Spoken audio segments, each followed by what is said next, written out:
잠언 29장 1절부터 5절까지입니다. 자주 책망을 받으면서도 목이 곧은 사람은 갑자기 패망을 당하고 피하지 못하리라. 의인이 많아지면 백성이 즐거워하고 악인이 권세를 잡으면 백성이 탄식하느니라. 지혜를 사모하는 자는 아비를 즐겁게 하여도 창기와 사귀는 자는 재물을 잃느니라. 왕은 정의로 나라를 견고하게 하나 뇌물을 억지로 내게 하는 자는 나라를 멸망시키느니라. 이웃에게 아첨하는 것은 그의 발 앞에 그물을 치는 것이니라. 아멘. 기도하겠습니다. 하나님의 말씀, 이 지혜가 아니면 우리는 나의 존재조차도 알지를 못하게 됩니다. 우리가 알고 있는 착각 가운데에서 진리의 길로 간다고는 하나 오히려 멸망의 길로 가고 있는 우리의 실상을 깨닫지를 못하게 됩니다. 오늘도 진리의 말씀 가운데에서 이 말씀이 지혜로 우리에게 남아있게 하셔서 우리가 어떠한 자인 걸 보게 하시고 참된 진리의 길이 무엇인가를 깨닫는 저희가 되게 해주시옵소서. 예수님 이름으로 기도합니다. 아멘. 지난 주일에 드렸던 그 말씀을 잠깐 다시 생각해 보자면, 그 제사장이 바다라고 하는 큰 물두멍에서 수족을 씻은 후에 제단으로 가서 제사를 합니다. 이렇게 제사를 하고 제물의 피를 들고 언약궤가 있는 지성소에 들어가는 그 과정을 이제 말씀을 드렸죠. 그러면서 이제 그 과정이 우리에게 드러내고 있는 것은 하나님 앞에서 인간은 죽은 자로 출발한다. 그렇게 말씀을 드렸습니다. 그리고 이것을 이제 그 창세 전에 그리스도 안에서 성도를 택하신 것으로도 말씀을 드렸는데, 그 창세 전에 하나님이 택한 성도가 거룩하고 흠이 없는 그런 인간이 아니라는 것에 주목을 해야 된다고 했어요. 하나님이 창세 전에 성도를 택하신 이유는 그 성도를 세상에 보내서 거룩한 자로 보내서 어떤 그 하나님의 일을 대신하게 하시려는 그런 것이 아니고 하나님의 사랑을 나타내는 그런 도구로 사용하기 위해서라는 것입니다. 그런 하나님의 뜻을 바울은 우리로 사랑 안에서 그 앞에 거룩하고 흠이 없게 하시려고 이러한 말로 이야기를 했던 것입니다. 그러니까 하나님이 그리스도 안에서, 그 그리스도 안에서 성도를 택하신 이유는 그들을 사랑한, 그리스도로 하나님의 사랑이 확정되었기 때문에 그리스도 안이라는 것은 하나님의 사랑 안을 얘기한단 말입니다. 그 하나님의 사랑 안에서 거룩하고 흠이 없는 자로 만들어서 그 하나님의 사랑을 이 땅에 증거하시고 결국 하나님의 그 사랑에 감사하게 하시겠다는 겁니다. 이것이 이제 하나님이 창세 전에 계획이 되는 것이에요. 그래서 그리스도가 오시고 십자가의 피를 죽으심으로 드러난 참된 성도가 누구냐, 이렇게 우리가 질문한다면은 이제 그들이 십자가로 확정된 하나님의 사랑을 깨닫고 감사하는 자다, 그렇게 얘기가 되는 것입니다.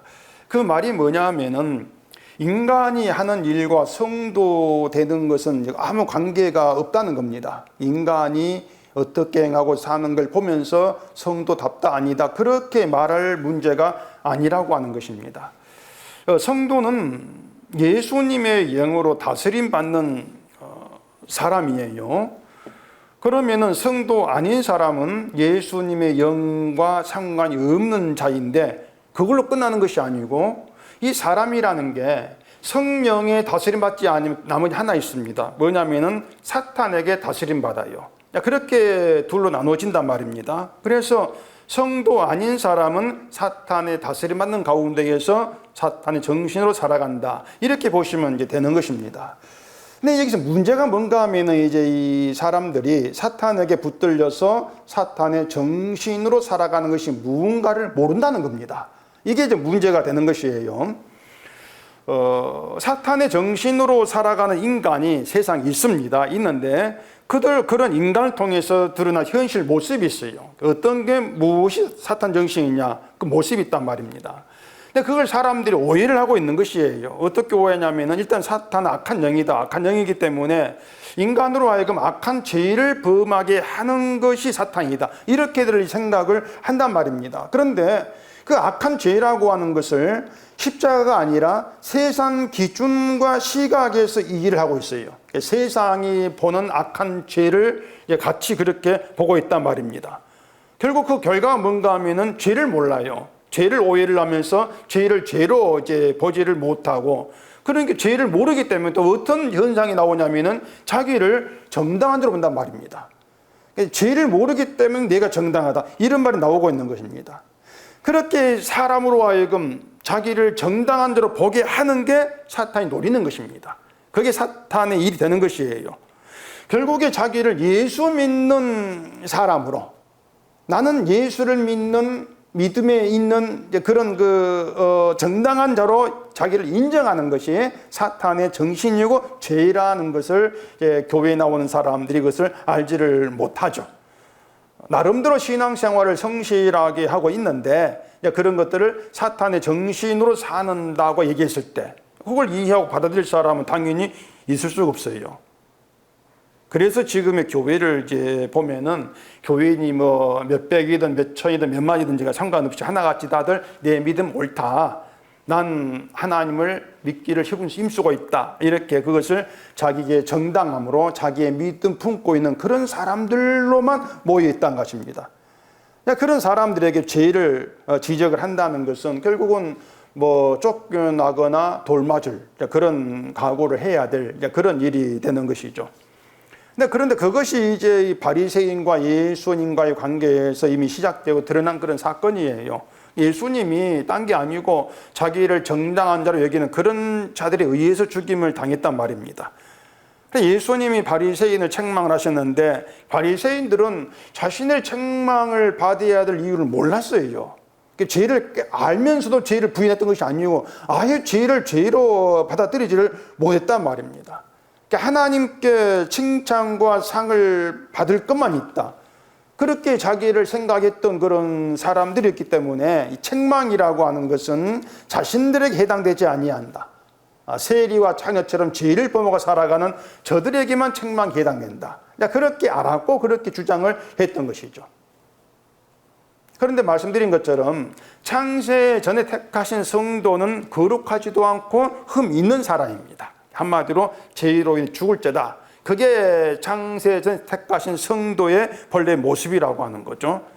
그런 상태의 인간을 불러서 택해서 거룩하고 흠이 없게 하시는 것이 하나님이 예수 그리스도 안에서 행하신 일이다, 이러한 얘기인데, 이제 그 일이 우리에게 어떻게 이루어지는가, 이런 점들을 생각을 해야 한다는 것입니다. 그러니까 그 하나님의 일, 그 사랑 안에 행하신 하나님의 일을 알려면은 무엇보다 내 본인부터 거룩하지 않고 흠 있는 대로 출발을 해야 돼요.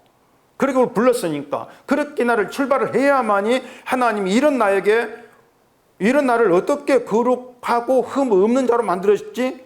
우리 거기에 이제 시선이 가게 되어진단 말입니다. 그러라고 성경이 있는 거예요. 그렇게 인간을 거룩하고 흠 없게 하는 하나님의 작업에 그 과정에 등장하는 게 뭐냐면 책망이란 말입니다. 책망이 없이 거룩하게 되어지는 거 없어요. 책망이 등장하고 있는 것이에요. 왜 책망이 있어야 하는가 하면은 인간은 자기를 거룩하지 않고 흠 있는 자로 안 본단 말입니다. 말씀드린 것처럼 쉽게 말해서 자기를 죄 있는 죽은 자로 보지를 않아요. 제사장의 바다에서 수족을 찢는 것이 죽은 자로 출발하는 것이라고 했지 않습니까? 그래서 사람이 그렇게 하면서 난 죽은 자 그렇게 생각하지 아니한단 말입니다. 그게 이스라엘 백성이었던 것이에요. 씻으면서 자기를 거룩하게 되었어. 거룩한 자로 여겼던 것이지, 이게 나를 거룩하게 그 의식으로 봤던 것이지, 이게 나의 죽음을 얘기했죠. 그렇게 보지를 안 했던 것이에요. 그게 인간이란 말입니다. 그러니까 순수히 자기를 죽음에 던지질 않아요. 때문에 인간을 흠 있고 거룩하지 않은 더러운 자로 그렇게 출발시키려면 책망이 들어갈 옷이 있을 수밖에 없어요. 책망을 통해서 너희가 어떤 존재인 것을 알아라, 그것이에요. 교회 다니는 그 사람들에게 하나님이 책망하신 죄가 무엇입니까? 이렇게 묻는다면 아마 답하는 말들이 거의 같을 겁니다.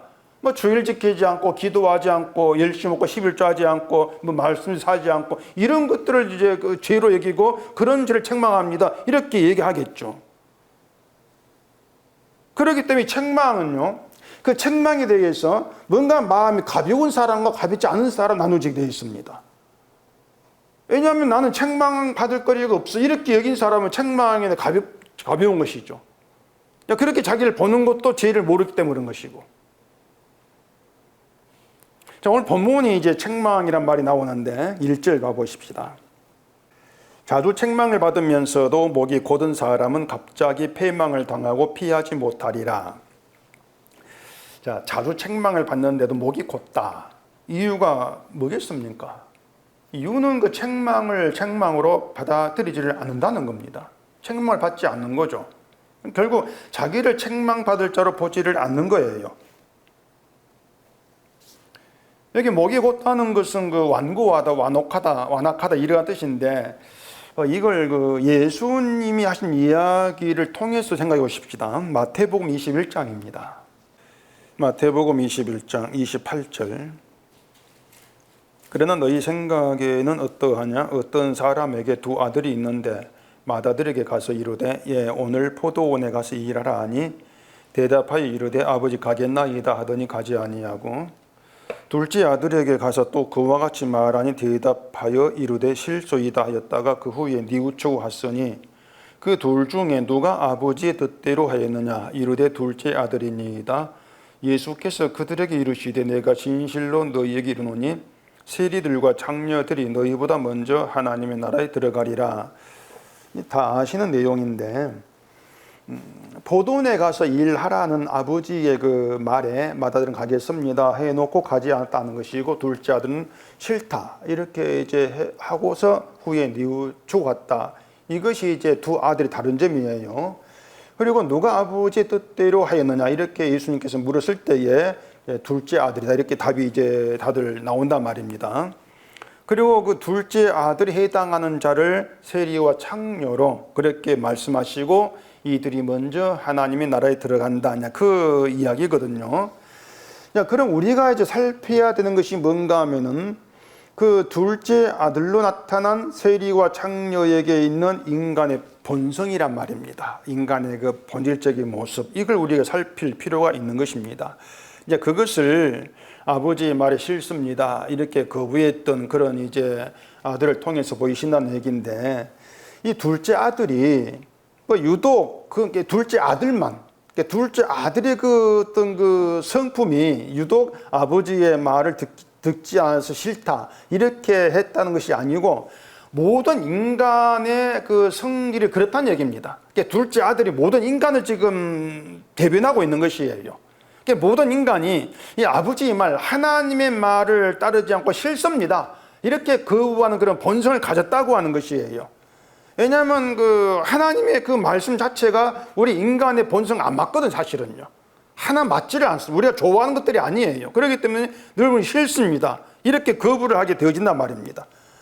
결국 뭔가 하면은 하나님을 믿는다고 하는 인간의 본성은 하나님을 사랑하고 거부하지 않고 좋아하는 그런 것이 아니고 하나님을 싫어하는 것이다 이렇게 봐야 한다고 하는 것이에요. 교회에 나오는 그 사람들을 보면은 하나님을 믿는다고 하는 사람들이고 또 잘 믿으려고 열심을 내는 그런 사람들입니다. 이들이 바리새인과 같은 그런 유에 해당하는 사람들이에요. 만약 이들을 이제 인터뷰를 한다고 가정하고 당신은 하나님 말씀을 싫다고 거부한 사람입니까? 아니면 순종한 사람입니까? 이렇게 물었을 때에 무슨 다 같이 난 순종하려고 힘쓰는 사람입니다 이렇게 답을 할 거란 말입니다.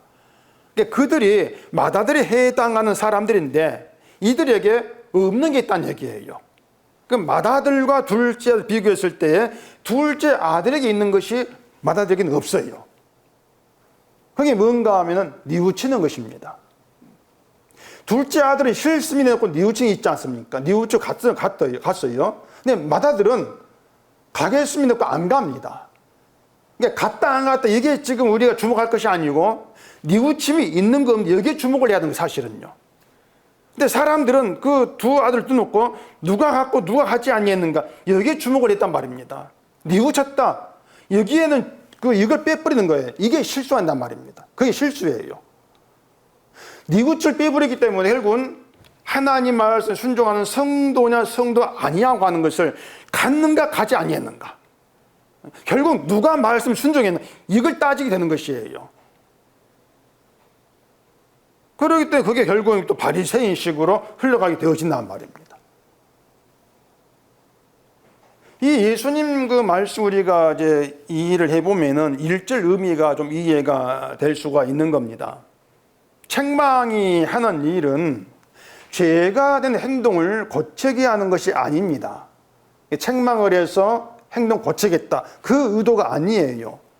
책망을 그렇게 받아들이게 되어지면은 욥의 친구들처럼 자신은 책망에 해당하지 아니한데 이렇게 봐놓고 나보다 못한 자를 믿음 음전을 내가 책망하는 그렇게 이제 가게 될 거란 말입니다.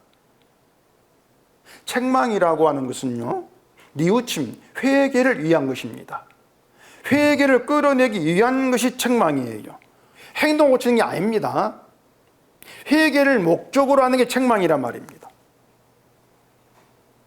자, 둘째 아들이 뉘우치고 갔다고 했습니다. 그러면은 뉘우친 게 중요합니까? 간 게 중요합니까?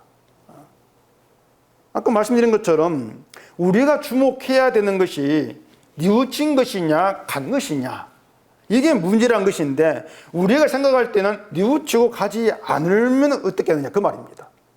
뉘우치고 안 가면 어떻게 됩니까? 가는 게 중요한 게 아닙니까?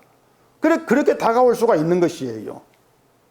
자, 그런데요 그 둘째 아들이 어떻게 해서 뉘우쳤는가 이게 없습니다. 그게 이제 안 나와요. 싫다고는 했는데 그래도 뭔가 아버지에 대한 효심이 있어서 뉘우치고 간 것으로 그렇게도 생각할 수 있을 겁니다. 근데 그렇게 되면은 하나님 나라는 사람이 스스로 뉘우친 결과로 들어가는 그런 나라가 되어버리지 않습니까? 그 둘째 아들의 뉘우침에 있는 것이 하나님 개입이에요. 그러니까 스스로 마음을 돌이켜 뉘우친 것이 아니고 하나님의 개입이란 얘기입니다. 하나님이 둘째 아들을 뉘우치게 한 것이고 뉘우침의 결과가 포도원에 가는 것으로 드러난 것이에요. 그러면은 포도원에 갔다 할지라도 그것은 뉘우치게 하신 하나님의 일이 되는 것이지 둘째 아들이 스스로 뉘우쳐가지고 갔다 이렇게 되어지면 안 된다는 얘기입니다. 뉘우침, 그 회개가 둘째 아들을 포도원으로 가게 만든 거예요. 회개를 하게 하는 것이 하나님 개입이시고 그리고 뉘우치게 하신 일이 바로 책망이란 얘기죠. 둘째 아들이 생각해 보니까 내가 잘못했구나 그렇게 스스로 뉘우친 것이 아니고 하나님의 책망이 그 안에 개입된 것으로 그렇게 볼 문제라고 하는 것이죠. 결국 스스로 뉘우친 것은 자기 행동을 내가 반성을 하고 돌이키는 게 이제 되거든요. 뉘우침, 회개는 반성과 다릅니다. 같은 의미가 아닌 것이에요.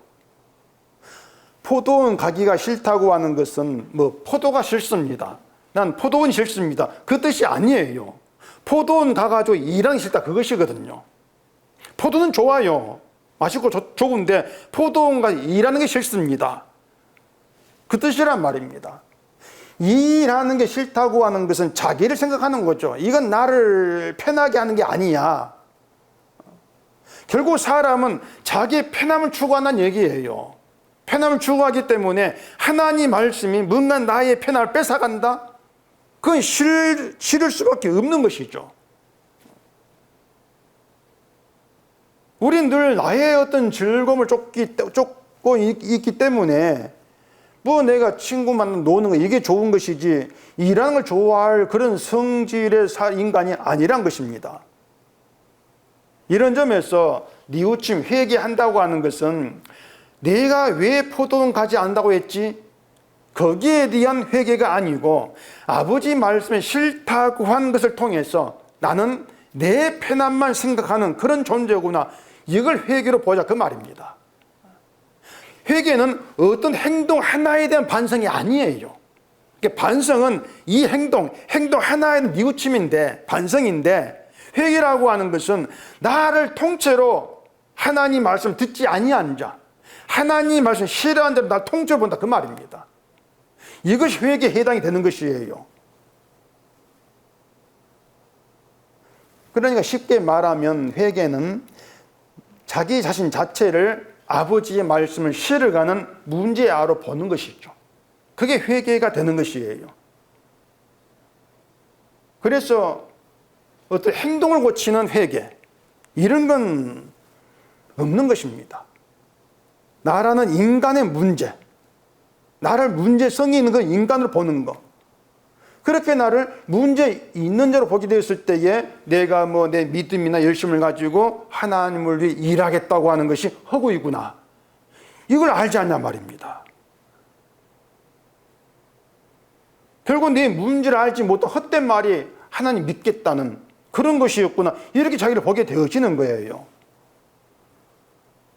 그래서 회개가 있는 사람은 내 힘으로 하겠다고 하는 것이 하겠다고 나오는 것이 아니고 예수님 행하신 십자가의 일에 마음이 가는 것입니다. 그것이 아버지의 뜻대로 행하는 거예요. 갑자기 패망을 당하고 피하지 못한다, 이 얘기도 예수 밖에 있는 자가 당하는 일을 얘기하는 것입니다. 자, 예수 아니라고 하는 것은요, 예수님의 의로 거룩함을 입고 흠 없는 자로 인정되는 게 예수 아니에요. 우리의 어떤 문제와 관계없이 예수님 피가 의가 되어서 우리가 거룩한, 흠 없는 그런 자로 인정되는 새로운 세계란 말입니다. 그러니까 예수 안에서는 언제 갑자기 심판이 온다 할지라도 심판 이기는 세계예요, 예수 안이. 언제 심판이 와도 괜찮은 것이란 말입니다. 때문에 예수 안에 있는 사람에게 심판은 갑자기가 아니에요. 그리고 이미 예수 아니라고 하는 피난처에 들어와 있다는 얘기입니다. 그래, 패망이 아닌 거죠. 근데 책망으로 받지 아니하고 늘 자기를 문제 없는 자로 여기는 그런 자에게는, 그런 사람은 예수 안에 있는 게 아니죠. 내가 내 힘으로 내 거룩을 위해 살아가니까 예수 밖에 있는 것이죠. 이 사람들이 심판은 갑자기가 돼요. 왜냐하면 난 자기를 심판받지 않을 줄 봤는데 심판이 받는다. 이건 갑자기 되어진 일이죠. 생각지도 못한 일이죠. 그리고 폐망으로 가게 되어지는 것이에요. 이게 1절 내용입니다. 하나님은 책망을 통해서 예수 안의 세계를 보게 한다고 보시면 돼요. 예수 안이 어떠한 세계인가, 이걸 알게 한단 말입니다. 또 2절 봐보십시다. 의인이 많아지면 백성이 즐거워하고 악인이 권세를 잡으면 백성이 탄식하느니라. 자, 이 잠언이 우리가 그 생각하는 문맥이라는 거, 그 문맥이라는 것에서 벗어나 있다, 이렇게 제가 늘 말씀드렸는데, 자, 여기 그 2절에 의인과 악인이 나옵니다. 의인이 많아지면 백성이 즐거워한다고 하는데, 그러면 뒤에 악인이 많아지면 백성이 탄식한다, 이렇게 좀 해줘야 앞뒤 문맥이 맞다, 그 말입니다. 그런데 의인이 많아지면, 이런 말 한 뒤에 악인이 권세를 잡으면, 이런 말로 이어지고 있다는 얘기예요. 근데 이게 사실 생각해 보면은 어렵지가 않습니다. 전혀 어렵지 않은 내용인데, 자, 이 의인과 악인이 어떻게 다른가? 여기에 초점을 두면 금방 이해가 돼요. 의인과 악인이 어떻게 다른가? 악인이 권세를 잡으면 이렇게 얘기를 합니다. 그렇다면 의인은 권세를 잡지 않은 자, 그 뜻이 되는 거예요. 권세는 힘입니다. 그러면 악인이 권세를 잡으면 그 권세로 뭘 하겠습니까? 권세 있는 자, 힘 있는 자로 다른 사람들 위에 서려고 한다는 얘기입니다. 더 높아지려고 하는 거죠. 그러니까 권세의 사람들이 그렇게 늘 몰려가는 것은 높은 자리에 앉고 싶어 하는 거예요. 힘 있는 자가 되고 싶어 한단 말입니다. 이걸 우리가 이제 흔히 생각하는 세상 권세자, 뭐 대통령이나 국회의원 이런 사람들 국가 내에서 생각하는 문제는 아니에요. 그렇게 되면 우리는 나는 권세 없는 자가 되겠죠. 아예 뭐 보통 사람이니까. 근데 우리가 종교 세계, 그 종교 세계 안에 들어와 생각한다면은 그 종교 안에서는요, 소위 믿음 좋다고 하는 사람들이 권세가 됩니다. 종교 안에서는. 신을 잘 섬기는 열심히 있는 사람들, 이들이 권세 있는 자가 되는 거예요. 이게 지금 교회에서 드러난 모습들이거든요. 교회로 보세요. 믿음 좋은 사람들이 힘이 있는 자가 돼요. 교회 안에서 중심이 된단 말입니다. 열심히 있고 교회를 위해서 뭔가 많이 해가는 사람들, 이 사람 중심이 되고 권세를 갖고 있는 자리가 되어서 우월한 그런 자리에 앉게 되는 거예요.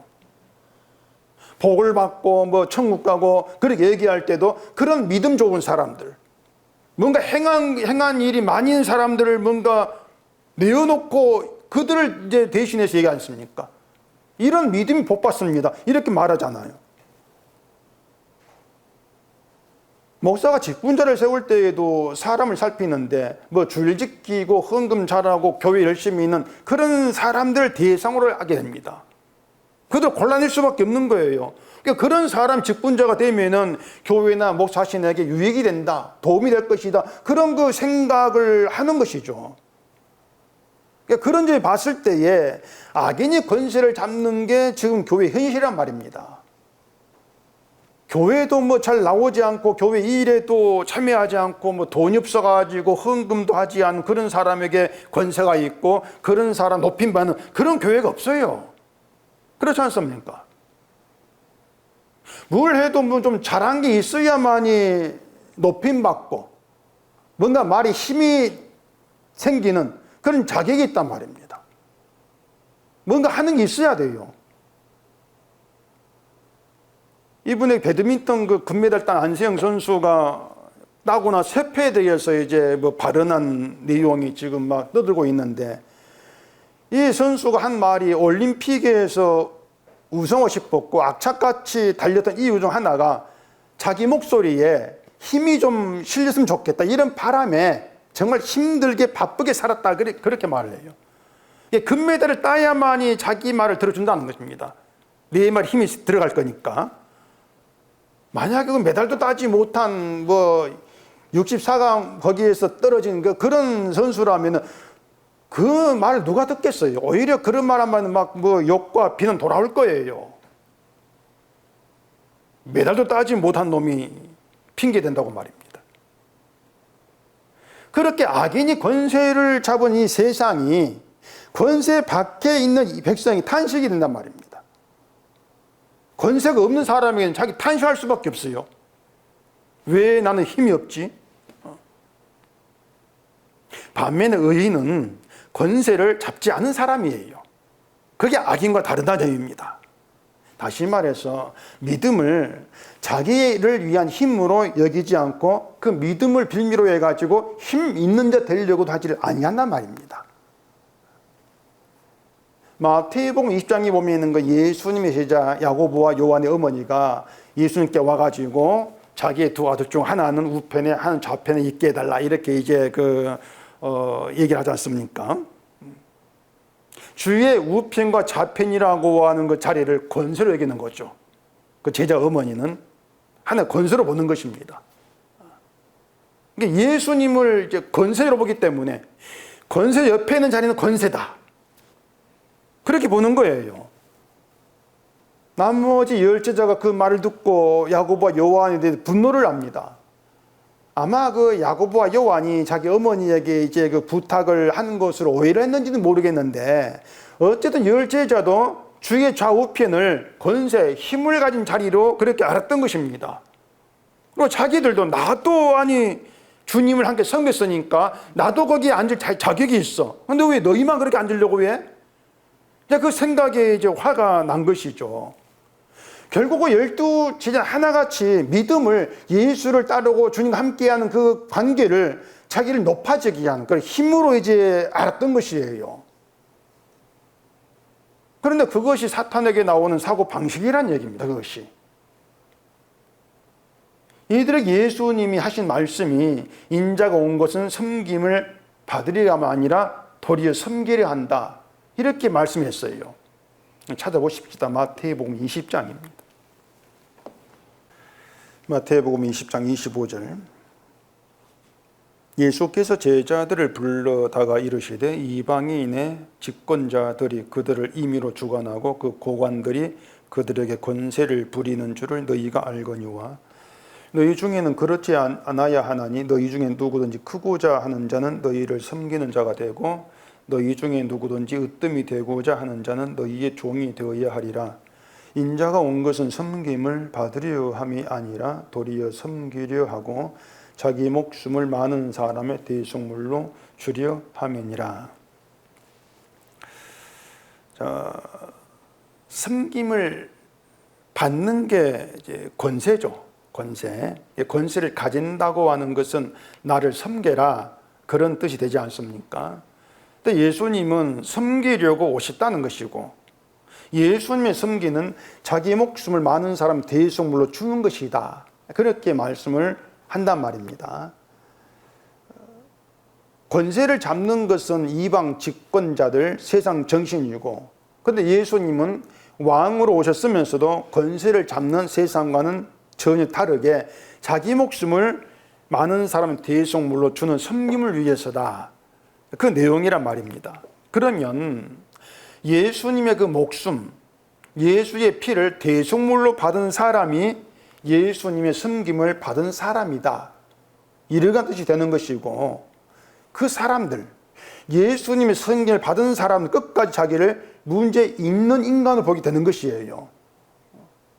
예수의 피가 나의 대속물이 되었으나 죄에서 건지지 않았으면 나는 멸망받을 자, 끝까지 자기를 그렇게 보게 되어진단 말입니다.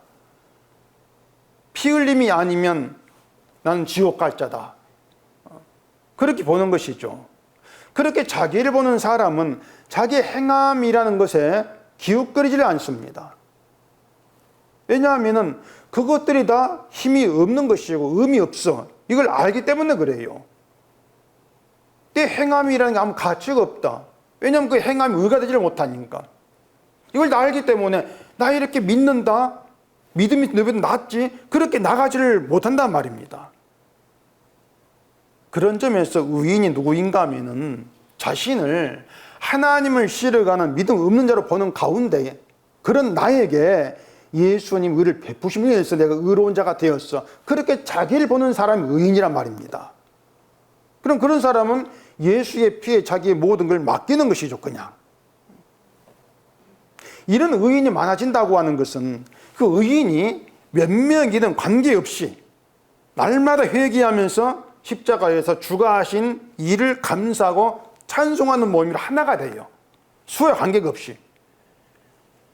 의인이 많아진다니까 교회 수고하느라는 부흥, 그런 말이 아니고 몇 명이든지 둘도 많은 거예요. 둘이든 셋이든 모이면은 회개하면서 주의 일을 감사하고 찬송하는 그 하나로 드러난다, 그 말입니다. 이게 주 안에 백성이 즐거움이 된다, 그 얘기죠. 늘 주가 하신 일로 인해서 기뻐하고 즐거워한다는 얘기죠. 다른 말로 말하면은 탄식이 없다는 겁니다. 의인에게는 탄식이 없어. 의인에게는 왜 탄식이 없는가 하면은 자기를 다른 사람과 비교할 필요가 없거든요. 그래, 이걸 제아처럼 왜 너희가 높아지려고 해? 그런 화낸 것도 분노도 탄식도 없는 거예요. 높아지면 아무 의미가 없어, 알기 때문에. 그래서 믿음으로 힘이 되고 권세가 되어서 믿음으로 내가 높임받고 인정받는 그것이 결국 악인이 권세를 잡은 세계에 해당이 된단 말입니다. 교회가 그런 세계로 존재한다면은 그 안에 나오는 것은 자기를 권세 없다고 생각하나 힘이 없어, 그렇게 여기는 사람들이 탄식밖에 없어요. 나도 힘이 되고 싶은데 이런 탄식밖에 없단 말입니다. 반면에 모두가 자기를 문제 있는 인간으로 여기고 내 믿음 이것은 없는 것이고 주가 행한 일만 있다, 그 주가 행한 일만 높이고 자랑하는 그 주님의 세계, 주 안에서는 서로 비교할 게 없는 거죠. 비교할 게 없으니까 뭐 서로의 어떤 다른 것 차이는 것 때문에 탄식이 나오는 그런 것도 없는 거예요. 그냥 주의 일만 즐거움이 될 뿐이라는 얘기입니다. 이게 예수 그리스도 부름받는 의인의 세계예요. 그것이.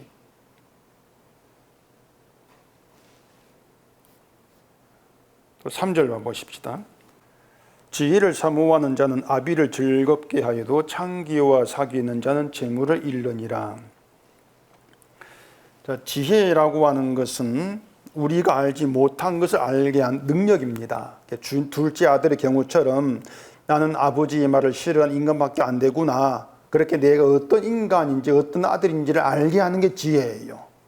지혜가 아니면 인간 자기를 알지를 못합니다. 그리고 그 지혜로 인해서 뉘우침, 회개가 있게 되어지는 겁니다. 지혜가 결국 우리 책망을 하죠. 책망을 하고 회개 있게 하는 거죠. 이게 지혜의 능력이에요. 그러면 지혜를 사모한다 그 얘기는 막연하게 난 지혜가 좋아 이렇게 한다는 것이 아니고 아버지를 싫어하는 게 나다. 나는 하나님을 싫어하는 자밖에 안 돼. 그렇게 항상 나란 인간에 대해 오해를 하지 않고 말씀이 알려준 그대로 나를 알아보는 내가 누구인가를 깨닫게 하는 그 지혜를 사모하는 것. 나는 늘 내가 어떤 인간인가를 잊지 않고 살겠습니다. 난 그걸 원합니다. 이렇게 나온다는 얘기입니다. 난 딴 거 필요 없습니다. 내가 어떤 인간인지 그것만 놓지 않게 해주십시오. 이게 지혜를 사모하는 거예요. 왜냐하면 나의 나됨을 알게 한 지혜니까. 근데 그것이 지혜를 보내신 아버지를 즐겁게 하는 일이다. 이렇게 말한단 말입니다. 하나님의 지혜를 보냅니다. 그 지혜로 인해서 내가 어떤 존재인지 알게 됩니다. 알게 되고 회개한 자로 주 앞에 나옵니다. 내가 한 일이 아니고 지혜로 말미암아 되어진 일인데 그걸 두고 아버지를 즐겁게 한다. 이렇게 말하죠. 그러니 아버지를 즐겁게 하는 우리가 할 수 있는 일이 아닙니다. 하나님의 지혜를 보내서 하나님의 지혜를 찾는 것이죠. 그게 우리의 참된 그 현실 모습이에요. 그 반대로 창기와 사귄다는 게 뭔가 하면은 이게 뭐 실제 어떤 그 창기와 사귀는 그런 것을 말하는 것이 아니고 창기와 사귄다는 것은 나에게 즐거움이 되고 나를 즐겁게 해줄 만한 걸 따라가는 걸 얘기합니다. 일단 그 창기라고 하는 말이 의미하는 게 뭐냐면 나를 즐겁게 해주는 창기의 의미예요. 나를 즐겁게 해준다. 그러면 창기와 사귄다는 얘기는 나를 즐겁게 해주는 걸 받아들이고 그것과 함께하는 그런 일이 되겠죠. 이것도 간단해요. 생각해 보면 무슨 말인지. 자, 지혜가 우리를 즐겁게 하는 것이겠습니까? 아니에요. 지혜라고 하는 건 말씀드린 것처럼 내가 어떤 존재인가를 드러내는 것인데 드러나게 되어지면 내가 행한 모든 것들이 무너져요. 다 부인될 수밖에 없어요. 그 지혜는 결국 우리가 구한 즐거움이 아니란 말입니다. 될 수가 없는 거예요. 자, 십자가는 우리가 원하는 즐거움을 제공하지를 않습니다. 십자가에는 내가 즐거워하는 게 들어있지를 않아요. 사람들이 내가 누구인가 하는 건 관심이 없고 오로지 복받고 편안히 살면 그게 이제 믿는 자기의 목적, 보람이 이제 되는 것이죠. 하다못해 교회라도 나에게 위로가 되고 나에게 힘을 주고 도움을 줘야 된다. 이런 생각 들이지 않습니까? 교회에 나오면 사람들이 나를 사랑해 줘야 되고 나의 관심을 좀 줘야 되고 위로해야 되고 내가 힘들 때 도움도 받아야 되고 이게 사람들이 원하는 교회예요. 그게 뭔가 하면은 십자가의 피에는 마음이 없고 내 즐거움만 생각한다는 얘기입니다. 그리고 또 교회는 교회를 찾는 교인들에게 즐거움이 되어줘야 된다. 또 이렇게 생각하지 않습니까? 교회에 나올 재미와 어떤 맛을 느끼는 그런 교회가 돼야 돼.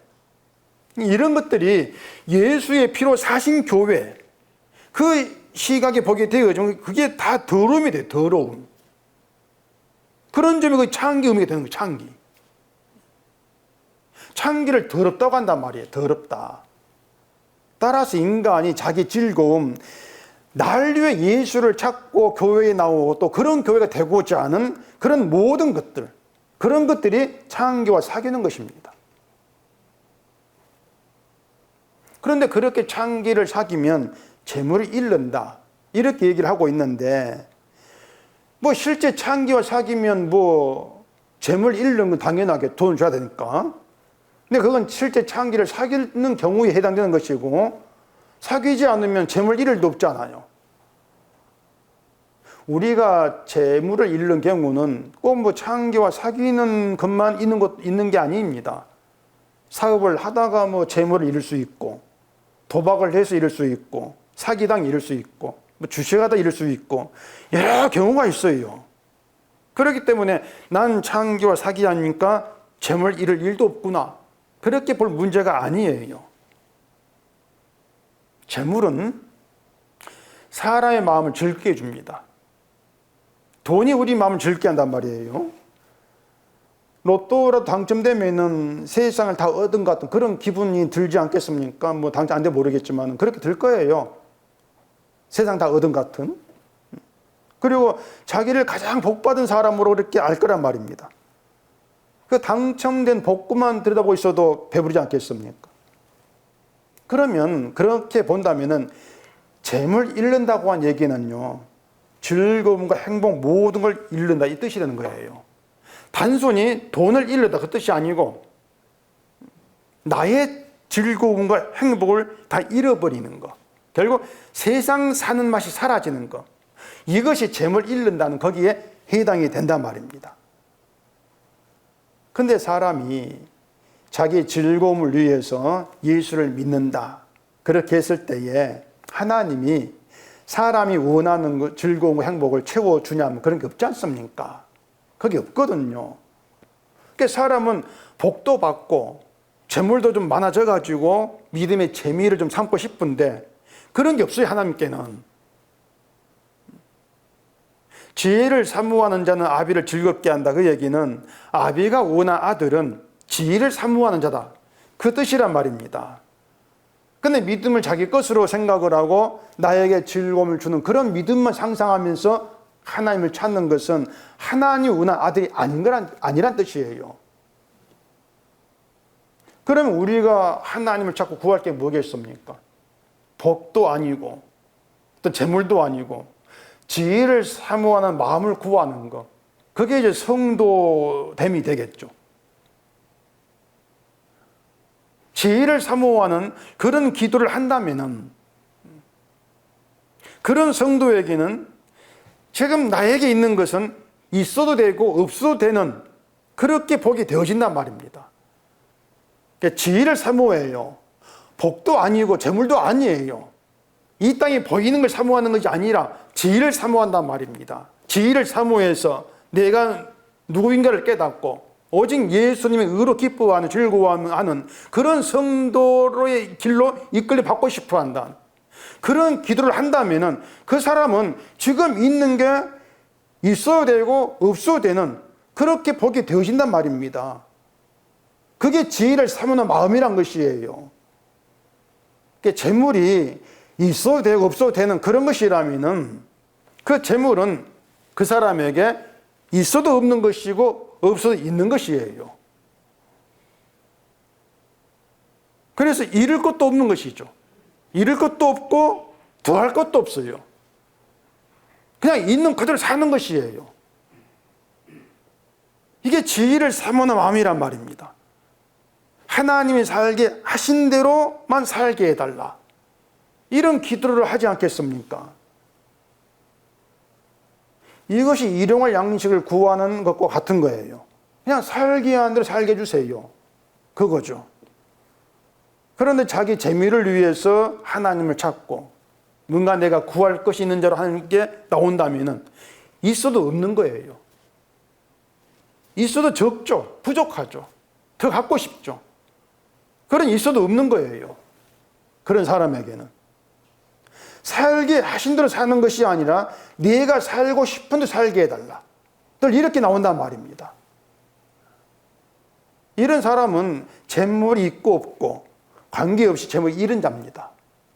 그냥 없거든요. 잃은 자예요. 있어도 만족이 없고 늘 채워달라 이렇게 나올 거란 말입니다. 그래서 3절은 그런 의미로 우리가 들으면 되는 거예요. 내 즐거움을 위해서 하나님을 찾는다? 그 사람에게는 무엇이 있어도 없는 것이다. 다 부족한 것밖에 없어요. 그냥 없는 거예요. 그래 자꾸 달라고 하는 것이에요. 그러니 재물을 잃은 자죠.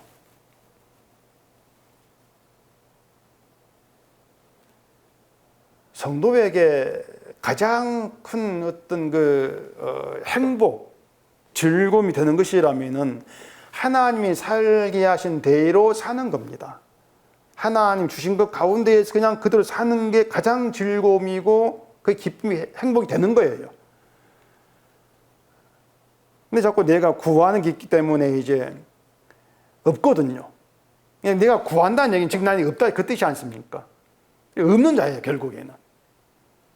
그게 이제 불행이고 그 괴로움이 되는 것이죠.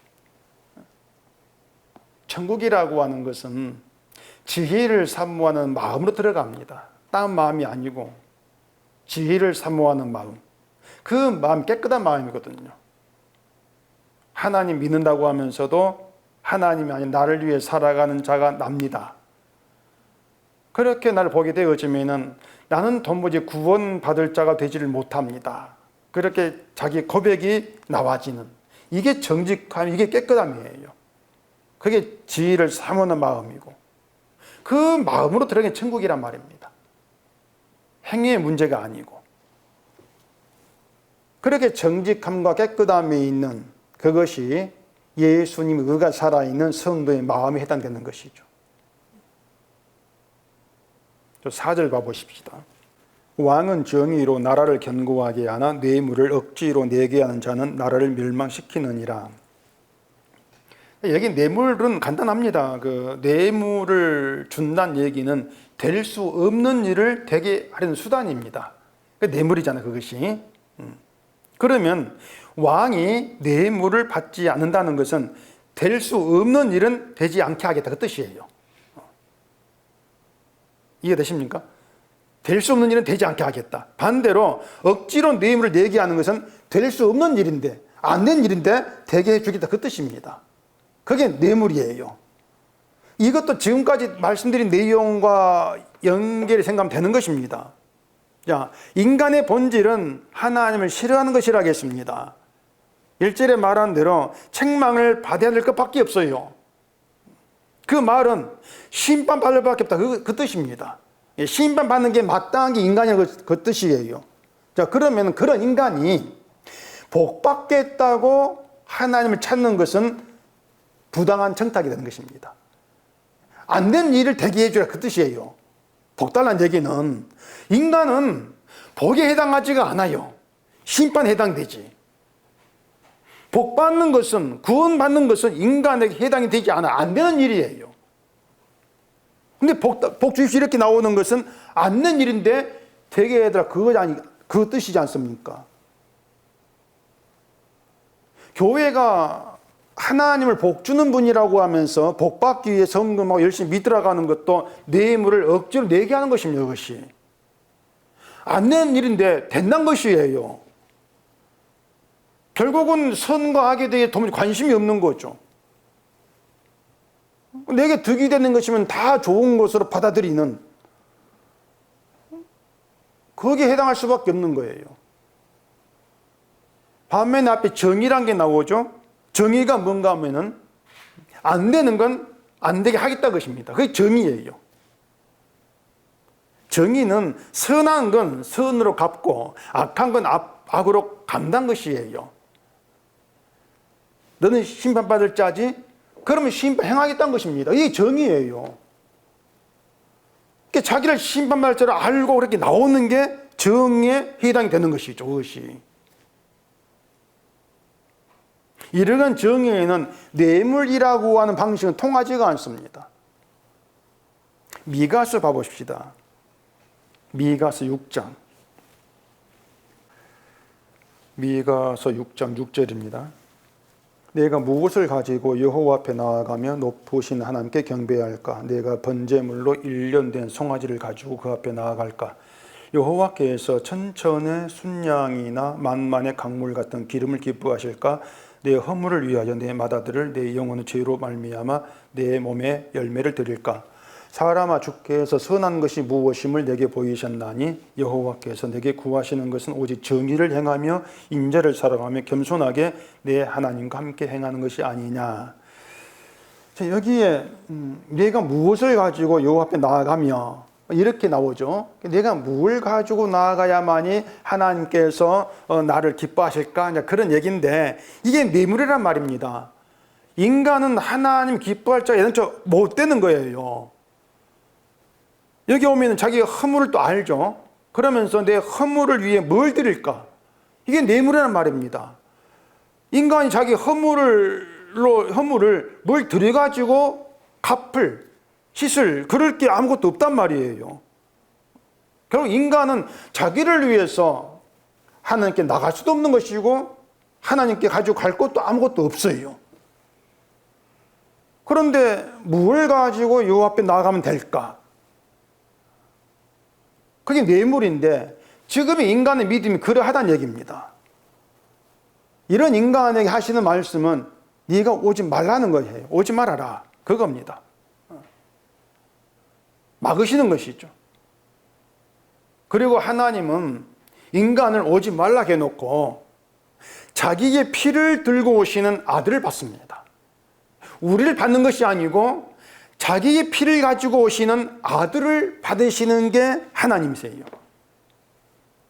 그래서 우리가 아들이신 예수를 믿는다는 얘기는 나의 것이 되는 거 없습니다. 내가 뭔가 가지고 와서 하나님께 받을 내 건 아무것도 없습니다. 그냥 우리는 예수님 안에 부름받아서 그 예수 덕분에 주 안에서 하나님께 바쳐지는 그게 나의 구원입니다. 이렇게 알고 그렇게 자기를 보는 게 이게 정의란 말입니다. 안 되는 것을 믿는 게 정의예요. 난 복발자가 아니라는 거, 이걸 그대로 믿는 게 정의란 말이에요. 그래서 정의는 아들의 피를 근본으로 한다. 그 점에서 그 나라가 견고해요. 예수의 피가 근본이 된 그 나라가 견고하단 말입니다. 대신 뇌물로 자기 일을 이루려고 하는 것은 피망이죠. 이거 멸망이죠. 그렇게 달라요. 그러니 이런 그 성경을 보게 되었으면 지금의 그 교회의 어떤 믿음이라고 하는 몽땅 뇌물을 가지고 죽게 나가려고 하는 그런 것으로 우리는 드러난 것밖에 없어요. 그런 멸망이라는 얘기죠. 또 5절 봐보십시다. 이웃에게 아첨하는 것은 그의 발 앞에 그물을 치는 것이니라. 여기에 그 이웃에게 아첨을 한다면은 그 아첨이 아무리 듣기 좋은 말을 할지라도 좋은 의도는 아니죠. 아첨하는 건 좋은 의도가 절대 아니에요. 내가 아첨하는 사람이 그 이웃이라고 했을 때에 내 환심을 사서 뭔가 득을 보려고 하는, 자기의 뜻을 이루려고 하는 그런 의도가 있는 게 아첨이란 말입니다. 그렇죠? 때문에 아첨한 사람은 이웃이 아니에요. 아첨하는 자의 그 아첨 말이라고 하는 것은 그 이웃을 즐겁게 해주고 그리고 아첨한 나를 친구로 알고 사귀게 하려고 하는 것이죠. 그 사람 기분 좋은 말을 해서 가까이해지려고 하는 거, 나를 신뢰하게 하려고 하는 거, 이웃이 되려고 하는 거, 그게 아첨이란 말입니다. 근데 그것을 고기를 잡는 그물을 치는 것으로 얘기해요. 그물이 잡힌다, 그 뜻이 되는 것인데 결국 여기에서 아첨한 자를 누구로 보는 게 좋냐면 사탄으로 보는 게 좋습니다. 사탄이에요. 아첨한 자가.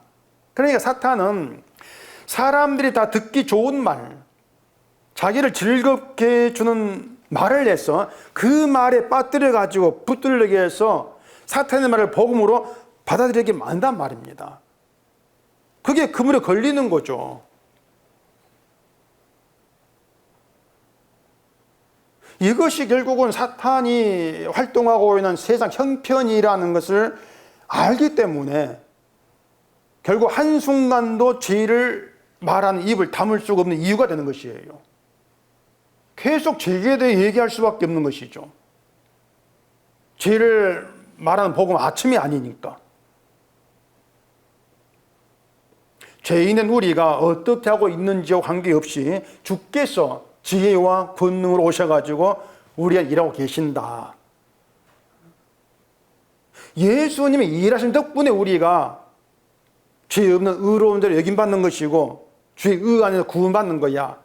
거기에 너희 행함이라고 하는 건 몽땅 다 부정될 것밖에 안 된다. 그건 아침이 아니에요. 우리 신앙 그대로 드러내면서 오히려 우리에게 아픔이 되는 말이지. 근데 사탄의 말은 우리 죄인을 감추는 것입니다. 그리고 나를 보게 하는 것이죠. 결국은 억지로 내 힘을 내게 하는 그런 관계로 끌어가는 것이고, 책망을 받으면서도 그 책망을 내 것으로 보지 않게 하면서 목이 곧는 자국으로 만드는 것이고, 이런 모든 게 사탄의 활동이에요. 결국 내가 누구인가 자꾸 지우는 것입니다. 지워버리면서 내 행함을 해가지고 나를 보게 하는 것이에요. 그렇게 맏아들로 늘 자리하게 만들어내는 거. 이게 사탄입니다.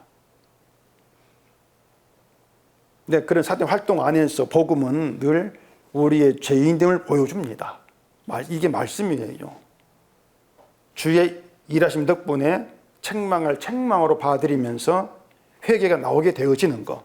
이걸 감사하게 하고 이게 기쁨이 되도록 만들어 가시는 것입니다. 나에게서 회개가 나오는구나. 이 모든 걸 주님의 활동으로 바라보는 거죠. 아는 것이죠. 이런 것들이 결국은 주와 함께 천국 백성으로 살아가고 있는 것이에요. 그것들이. 내가 주와 함께 하는 것이 아니고 주님께서 내게 함께 주는 것이죠. 그러니 우리는 주님이 내 안에 일하시는 걸 보시면 되는 거예요. 늘 죄를 깨닫게 하신다. 그 죄 가운데에서 주님께만 내 마음을 붙들어 내신다.